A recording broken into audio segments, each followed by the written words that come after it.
So the Chancellor, you sense, is still rootling around trying to work out how to raise money for the budget and put it into the NHS and all that. And she's told here that IHT, inheritance tax changes, will backfire. Telegraph kind of would say this, Michael, wouldn't it? It would. And if you look at it, no extra money for Treasury and more red tape for grieving families, experts say.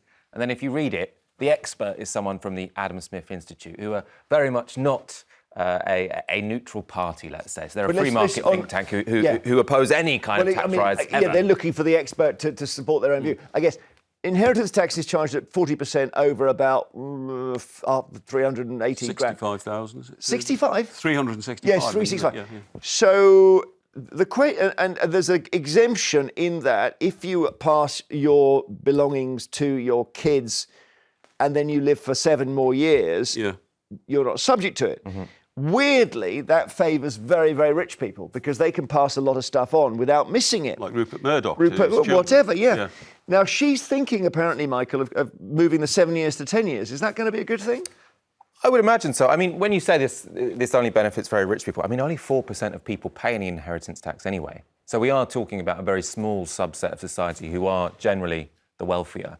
But why do anything to it then anyway? What's the point? Well, because you can raise a disproportionate amount from the wealthier people, can't you? Well, but it affects a small number of people, but that doesn't mean you can't get any cash from it. But it's hugely emotional because everybody wants to aspire to leave their children something and leave them some money. And they think that during the course of my lifetime, I will accumulate wealth and I want to do it. There was an Office for Tax Simplification board 3 years ago which said instead of extending this period to 10 years, bring it back to 5 years, because that will help.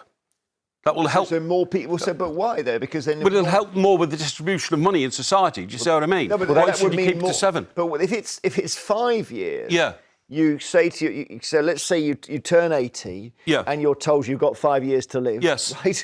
You give everything to your son and daughter. Yeah. And as you cark it, they take it without it. How does that help? Yeah, well it helps because if they extend it to 10 years, you've then got to gamble on how long you're going to live. It stops It stops people passing it on without paying tax. No, they pass it on sooner, won't they? Because they'll think, well, I don't know how long I'm going to die and I want my children to get. My big issue with this is everyone says people aspire to pass things on to their kids, and I think that's absolutely right. But why don't you aspire to pass on 50% of your wealth to your kids? Well, why can't you pass it all on to them? Why should you give it to somebody else? Well, because we live in a society whereby we pay taxes, and I think that's but we've already paid taxes on your savings. Income we have, isn't it? It's the most pernicious tax in the world. You've already paid income tax on your savings. You've paid income tax on the money you earn to put money into the savings, and then they want to tax you again. I mean, she's getting it from all sides on this budget, isn't she? You know, hasn't even started yet. No, exactly. But she's had it on inheritance tax. This one, private school is going to fail. Say some experts. Non-doms is going to fail. Say some expert. Capital gains is going to ruin business. Millionaires are fleeing the country. 1 in 5 millionaires have already gone. I mean, is the problem it's a crisis. Is the problem here, Michael, that she can't do what the Telegraph would say she needs to do, which is to stop spending so much money on the NHS because it's not, no matter how much you spend, it gets just worse and worse. I'm not sure the Telegraph would say that, would they? If you think about their readership and their age profile, they're going to be people who are disproportionately using the NHS. Don't you think that's the problem here, that they can't seem to cut spending? Yeah. And we're spending more than we can afford. Well, I think as an ageing society, which we are, the dependency ratio is going to get worse and worse. That's the ratio of people who are of working age to people who are not of working age.